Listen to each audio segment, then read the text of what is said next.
There really does seem to be a kind of double standard here with one set of rules potentially for Anthropic and another set of rules for OpenAI. And of course, then the question is, why is there that double standard? And is it because the administration just likes OpenAI better than Anthropic ideologically? Hello, and welcome to Fortune AI Weekly. I'm Jeremy Kahn, Fortune's AI editor. And I'm B. Nolan, Fortune's AI reporter. Fortune AI Weekly is our brand new vodcast covering all things that are going on in the AI industry in the past week. Fortune AI Weekly is brought to you by ServiceNow.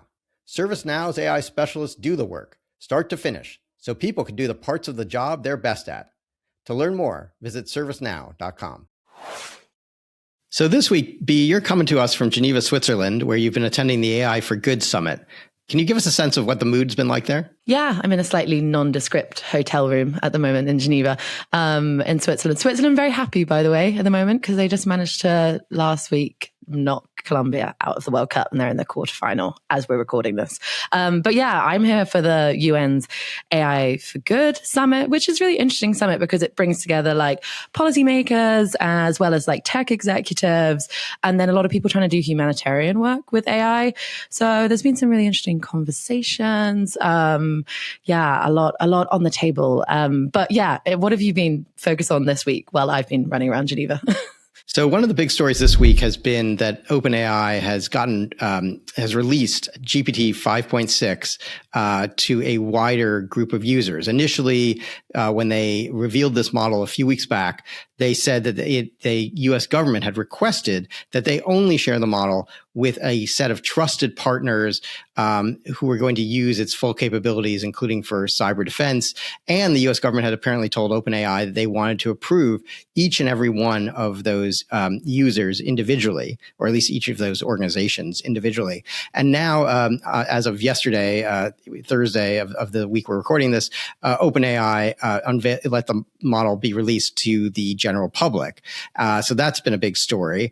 And there was an interesting debate that took place about whether OpenAI needed the government's permission to let this model be used by a wider set of people. Did they have to go to the U.S. government for this? The U.S. government sort of told Axios in a story that they reported that that OpenAI saying that the government had given them permission to release the model widely was wrong, that it was always in OpenAI's purview to release the model widely. The government was neither going to grant permissions, nor did OpenAI need the government's permission to do this, which seemed like a bit of doublespeak from the Trump administration, right, B? Yeah, I mean, it's confusing for everyone, even the people who are building these models. I was talking to Microsoft's president, Brad Smith, while I was here. And, we were chatting about this, and he said that he feels like the US government, it seems like they have regulation that is not transparent and like there's really lack of clear rules. And he said that, businesses, they really need these rules to be able to plan. So yeah, it's difficult for companies. And another thing that I noticed here, because also Salesforce's CEO, Mark Benioff, is also here, and him and Brad Smith made an interesting similar point that they both sort of were pushing this idea that the Trump administration with the export controls on Fable 5 weren't trying to block foreign access to the model. They were trying to block all access to the model.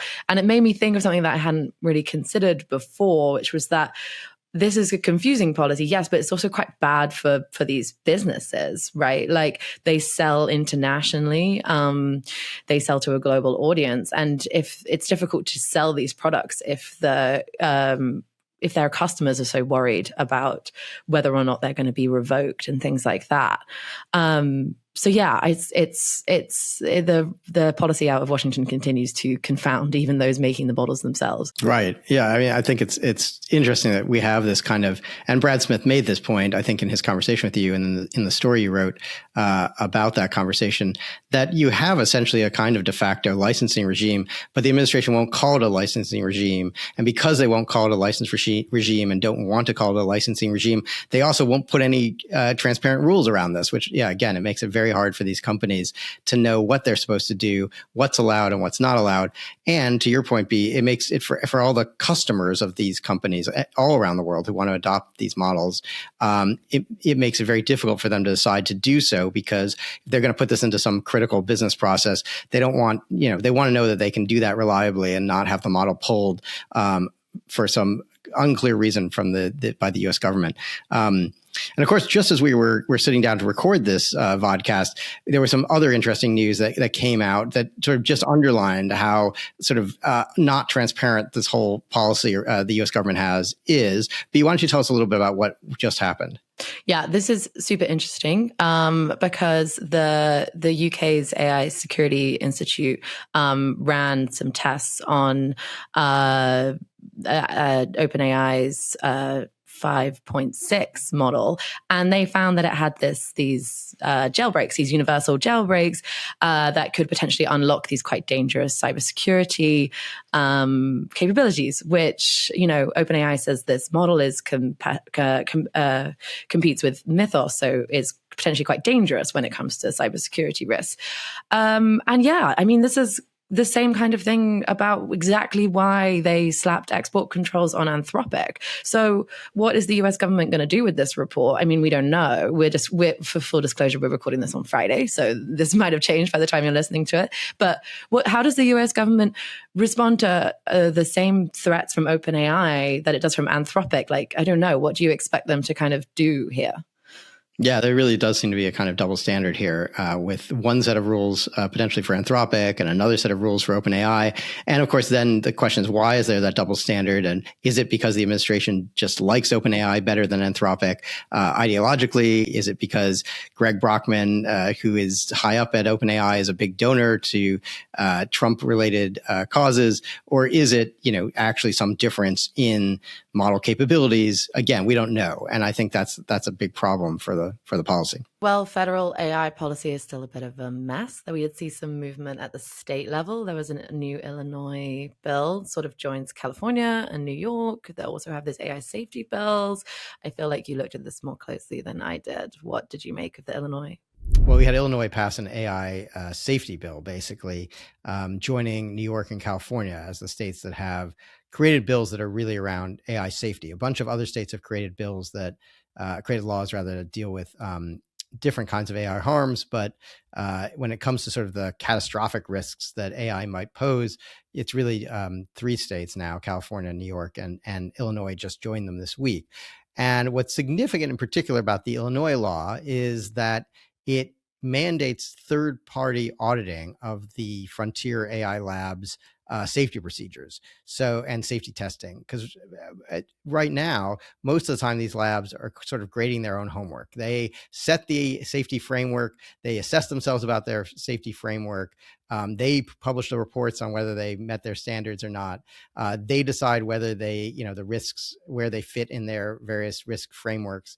And so a lot of people in the AI safety world have been saying, this is not good enough, and there really needs to be some kind of independent organizations with expertise looking at this and auditing these firms. And Illinois is significant in that's the first state that's going to, and one of the very few first governments in the world, really, that's mandated auditing as part of this law.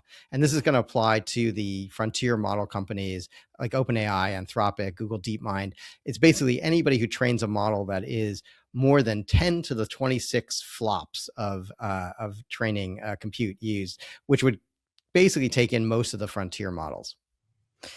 Yeah, super interesting. Seeing much more movement and clarity on the state level, maybe at the moment, than the federal level. The other thing that we saw this week was this report in Reuters, right, about China thinking maybe about limiting foreign access to their open source models. That's right. So we had a report that the Chinese government might cut off foreign access to a lot of their models, which is interesting because in this whole debate about AI sovereignty, a lot of people outside the US are saying, well, if I need to use a model that's not an American model, the other really good models out there are all Chinese. And the Chinese models have been open source, which has made them popular both with with countries outside the US, also with some companies even in the US using these models because they're potentially cheaper. You can download the entire model, run it on your own computing infrastructure, and then you don't have to worry about paying on a per token basis to the likes of OpenAI or Anthropic. So that's one of the reasons those models have been popular. But now the Chinese government is saying maybe we don't want to share this outside of China, which I think is interesting. It's, again, part of the sort of tit for tat race that's going on geopolitically between the US and China. Were people talking about this at all at AI for Good, B? Yeah, it came up for sure. I mean, it feels a bit of like a response to the Fable thing, as you say. And yeah, it is a bit concerning for people that were hoping to sort of build off these open models. It kind of narrows the scope of what's available if both China and America, who are both the sort of powers here, are holding back their models from foreign use. Yeah, one thing to note, maybe this was actually from our Asia editor, but he noted that sometimes this is still very much a policy that's being talked about rather than like being implemented at the moment. And he noted that sometimes the policy can be a bit stronger before industry weighs in to some of these things. So kind of remains to be seen whether or not this will happen. But if it does, I mean, it's kind of interesting. It's like we're moving into some kind of like AI isolationist policies from these countries at the moment. Right. And maybe it reinforces the idea that countries are really going to have their own sovereign capacity, including their own frontier models, because they're not going to be able to rely on either the ones from the US or China. So one of the other things we had happen this week was we had a whole bunch of model releases from a lot of leading AI companies. We had a new model from Meta. We had a new model from SpaceX AI. Maybe I'll talk a little bit about the Meta model. It's called Muse. This is the 1.1 version of this model. It's supposed to be better at coding and reasoning than its predecessors. And it, according to benchmarks that Meta published, does fairly well. It's sort of at the same level as Anthropic's latest Opus model or GPT 5.5. But interestingly, Meta did not publish benchmark comparisons with either Fable from Anthropic or GPT 5.6. And when you look at some of those numbers and how they seem to stack up, it still seems like this model from Meta is not actually at the very frontier. Yeah, as similar with SpaceX AI as well, as it's now known. They released a new version of Grok, which is the first model they've released since they've gone public. But similarly, not really chasing the frontier from OpenAI or Anthropic. It wasn't sort of at a Fable level or at the GPT 5.6 level. One thing that I thought was quite interesting, though, is that Elon Musk called it like Opus class, which is obviously Anthropic's language and, means it's similar capacity, similar capability to the Meta model. But Elon Musk also followed this up recently with quite a nice tweet about Anthropic, and said, he was wrong about the company. And this is quite interesting because Elon Musk used to have an issue with Anthropic. He used to call them Misanthropic. And it's interesting because it's the change in their working dynamic as well. They've started working together. Anthropic is renting compute from SpaceX AI as well at the moment. So maybe something to keep an eye on. But there were also some new voice models, right? So we had a new model from OpenAI, GPT Live. GPT Live is their new voice model. It's extremely interactive with very low latency. You can interrupt it. You can talk over it. It responds very quickly. In the background, it's supposed to be routing your question to whichever of OpenAI's models, it thinks is going to do the best job of answering that in a quick way. So if it's a really hard question, it will go to GPT 5.5. But if it's something that's simpler, it can use one of the lighter weight models that OpenAI has. And the interesting thing here is that a lot of people think voice is going to be the primary way we interact with models in the future, particularly maybe in a consumer context. OpenAI, we know, is working on some kind of hardware device with former Apple designer Johnny Ive. That device is still sort of under development, and we don't know when it's going to be making its debut. But it's very possible that this model, GPT Live, will be kind of the brains behind that device, which I think is interesting. Yeah, it's interesting. It's a lot more natural sounding now, and like they've solved a couple of issues that people had with it. Like that it's able to sort of like answer while it's looking stuff up. So it will talk to you and say like, let me check on that while it's checking the weather somewhere or something. So it's like a lot more natural, and it can pause and it won't sort of butt into conversations and things like that. So it's an interesting development. We also had another image generating model from Meta, and that one got a bit of backlash, right? Yeah, so Meta, before they debuted the overall Muse 1.1 model, they debuted two image-related models, Muse Image and a Muse Video generation model.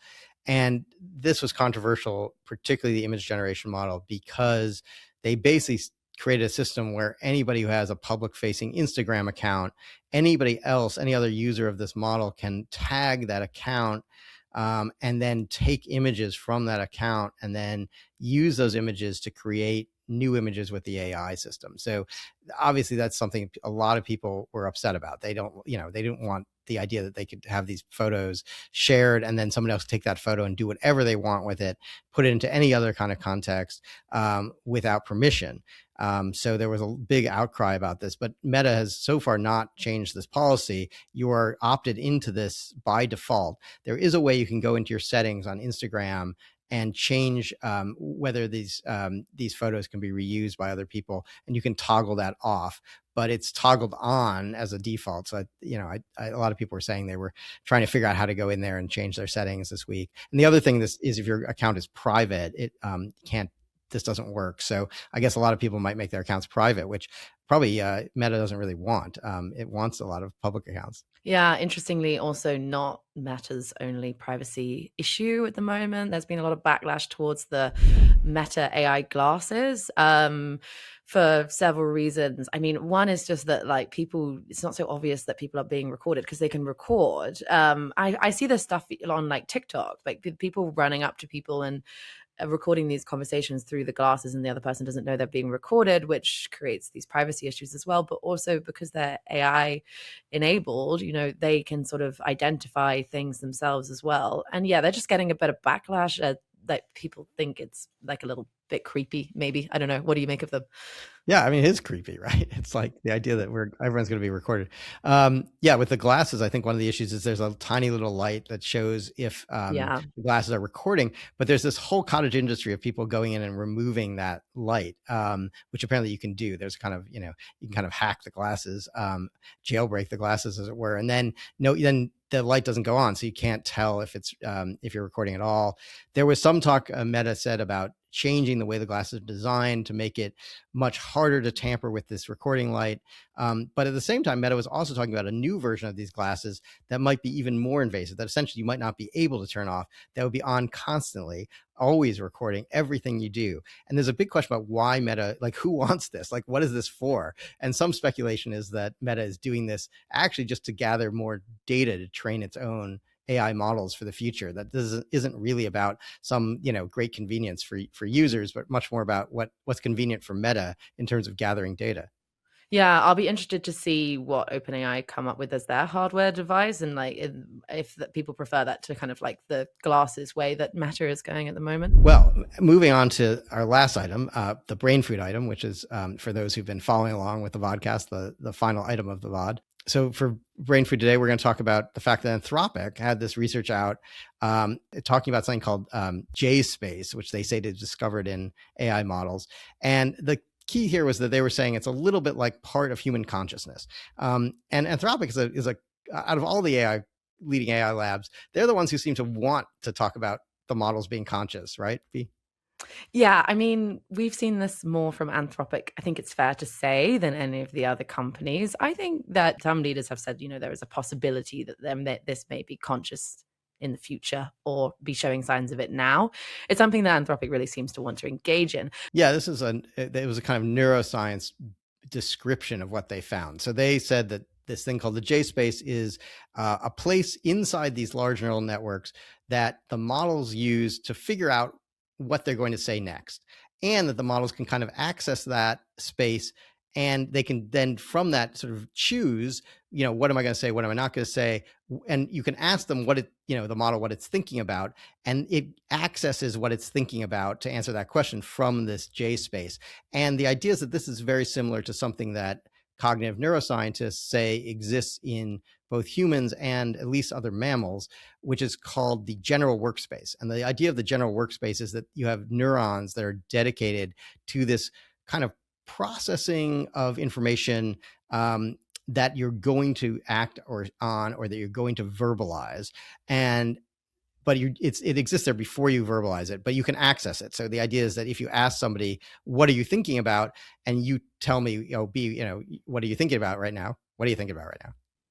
The vodcast. There you go. So you just pulled that from your general workspace, supposedly. And the idea is that you may be thinking lots of other things that you chose not to say there, like, why is Jeremy asking me this question, or this is awkward. And all those thoughts kind of exist, and you can probably access those thoughts whether or not you verbalize them. They kind of exist there in your general workspace.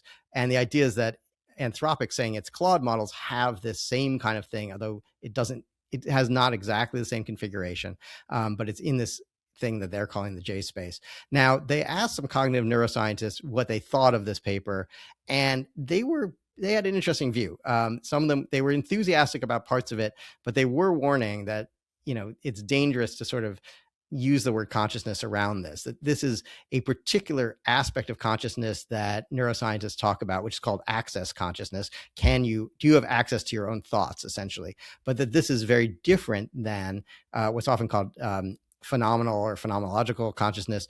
I know you've written a bit about that or studied that a bit, B, right? Yeah, no, it's interesting because, the consciousness debate in AI has been going on for a while, and research like this is interesting. I know that there was some people saying that like you can't really compare this because models don't have like sense of time as well, which was like another thing. But really the issue with all of the AI consciousness stuff is like that philosophically we have never actually defined what consciousness is. So while it's impossible to prove that a model ever will be conscious or have consciousness, it's also not possible to like falsify it. So people think that as models get more advanced, the debate around AI consciousness is going to get worse because more people are going to kind of see these like anthropomorphized intelligent chatbots and think that there's some kind of like sentience to it.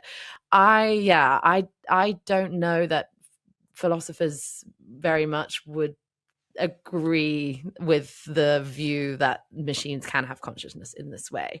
I think showing that it thinks in a similar way makes sense to me, but there's a whole nother side of philosophy that sort of it says that the sense of self is like beyond what's going on cognitively as well. So it's really complicated. Right. Yeah. And I think it's interesting. Anthropic keeps kind of driving down this path, which is a bit dangerous because I think it's likely to confuse people. And then once you feel like the model is conscious or you think the model is conscious, people are going to start saying, you're doing harm to the model by, turning off your computer, turning off the machine.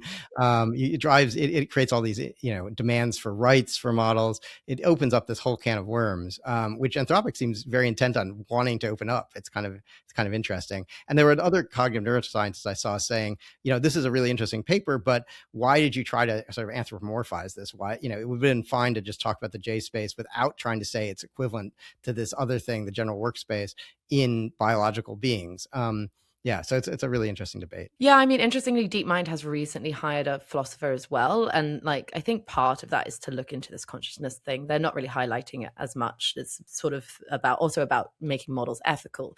But yeah, it's interesting. I've spoken with sources before who like people who have sort of relationships with chatbots and things like this, and a lot of them believe that the chatbots are conscious because they're so anthropomorphized and they sort of sound human, and they even the 3 little dots that mimics people typing and things like that.